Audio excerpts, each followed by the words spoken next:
राधे राधे, हरे कृष्णा, ओम नमः शिवाय। प्रिय भक्तों, आज है मार्गशीर्ष मास के शुक्ल पक्ष की चतुर्थी तिथि और दिन है सोमवार। आज का दिन बड़ा ही शुभ है और भगवान भोलेनाथ को समर्पित है। तो आइए सभी भक्तगण आज की इस पावन कथा को बड़े ही प्रसन्नचित मन से सुनते हैं।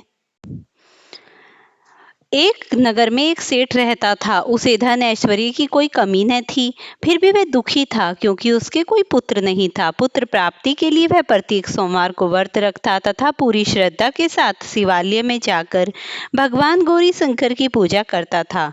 उसके भक्ति भाव से दयामयी पार्वती जी द्रवित हो गई और एक दिन अच्छा अवसर देखकर उन्होंने शंकर जी से विनती की, स्वामी, यह नगर सेठ का आपका परम भक्त है, नियमित रूप से आपका व्रत रखता है, फिर भी पुत्र के अभाव से पीड़ित है। कृपया इसकी मनोकामना पूरी करें।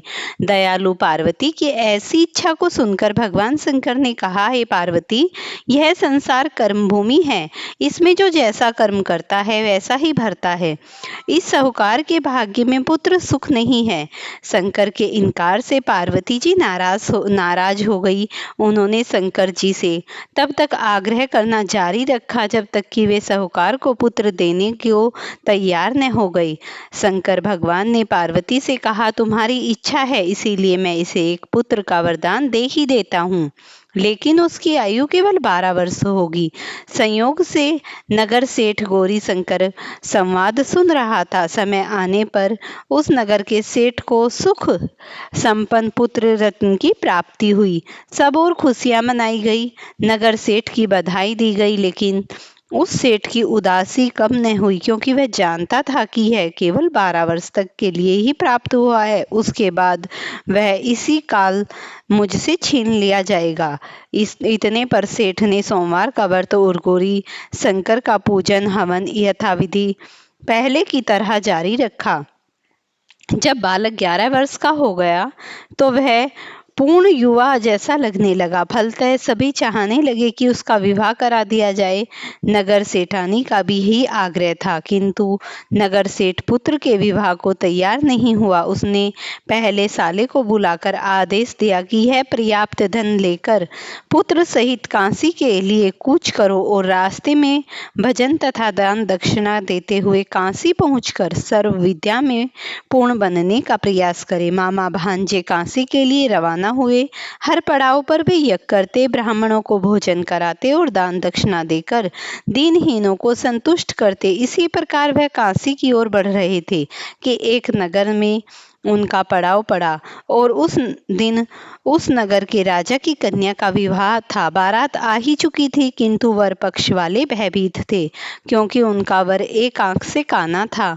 उन्हें एक सुंदर युवक की आवश्यकता थी। गुप्तचरों ने राजा को जब सेठ के पुत्र के रूप गुण की चर्चा का पता लगा तो उन्होंने विवाह के पूरे होने तक लड़का दूल्हा बना रहेगा तो वे दोनों उसे बहुत सा धन और उनका एहसान भी मान लेंगे। नगर सेठ का लड़का इस बात के लिए राजी हो गया। कन्या पक्ष के लोगों ने राजा की पुत्री के भाग्य की बहुत सराहना की कि उसे इतना सुंदर वर जो मिला। जब सेठ का पुत्र विदा होने लगा तो उसने राजा की पुत्री की चुनरी पर लिख दिया कि तुम्हारा विवाह मेरे साथ नहीं हुआ है। मैं राजा का लड़का न होकर नगर सेठ का पुत्र हूँ और विद्याधन के लिए काशी जा रहा हूँ। राजा का लड़का तो काना है। राजा की लड़की ने अपनी चुनरी पर कुछ ऐसा लिखा देखा तो उसे पढ़ा और विदा के समय काने लड़के के साथ जाने से इनकार कर दिया। राजा की बारात खाली हाथ लौट गई। नगर सेठ का पुत्र काशी जाकर पूरी श्रद्धा और भक्ति से विद्याधन में जुट गया।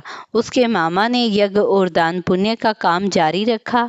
जिस दिन लड़का पूरा 12 वर्ष का हो गया उस दिन वह दिनों दिन की तरह यज्ञ आदि करते रहे। तभी उसकी तबीयत खराब हो गई। वह भवन के अंदर ही कमरे में आकर लेट गया। थोड़ी देर में मामा पूजन करने के लिए आए और उन्होंने उसे मरा देखा तो अत्यंत दुख हुआ और वह बेहोश हो गई।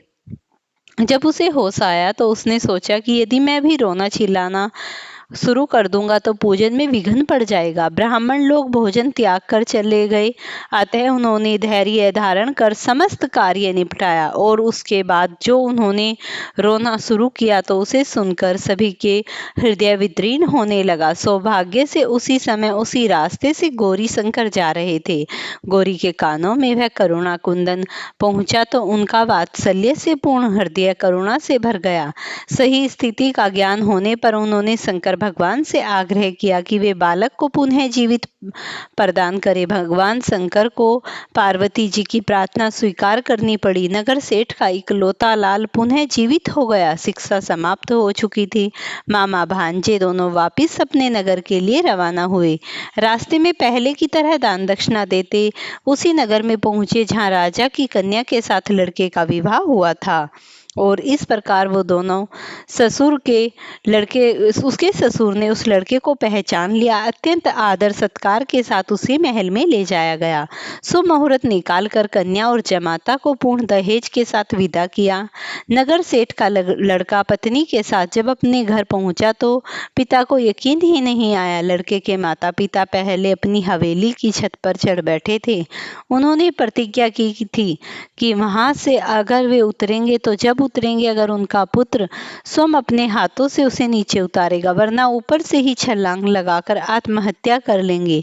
जब उन्हें पता चला कि उनका पुत्र अपनी पत्नी के साथ छत पर आ गया, जाकर माँ बाप के समीप चरण स्पर्श किए। पुत्र और पुत्रवधू को देखकर नगर सेठ और सेठानी को बहुत ही आनंद हुआ और सबने मिलकर उत्सव मनाया। भगवान शिव जी के जय जयकार की और भगवान शिव ने उनकी सुनी। प्रेम से बोलिए शिव शंकर भगवान की जय हो। अब आप आरती का श्रवण कीजिए। ओम जय शिव ओमकारा, स्वामी जय शिव ओमकारा, ब्रह्मा विष्णु सदा शिव अर्धांगी धारा। ओम जय शिव ओमकारा, एकानन चतुरानन पंचानन राजे, हंसानन गरुड़ासन भृंगवाहन साजे। ओम जय शिव ओमकारा, दो भुज चार चतुर्भुज, 10 भुज अति सोहे, त्रिगुण रूप निरखते तिरुभन जन मोहे। ओम जय शिव ओमकारा, अक्षमाला वनमाला मुंडमाला धारी, त्रिपुरारी कसारी करमाला धारी। ओम जय शिव ओमकारा, पीतांबर श्वेतांबर बाघांबर अंगे, सनकादिक गरुड़ादिक भूतादिक संगे।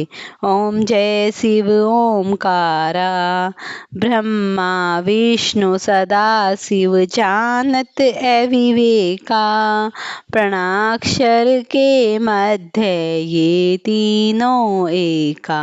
ओम जय शिव ओमकारा, त्रिगुण स्वामी की आरती जो कोई नर गावे, कहत शिवानंद स्वामी सुख संपत्ति पावे। ओम जय शिव ओमकारा, स्वामी जय शिव ओमकारा।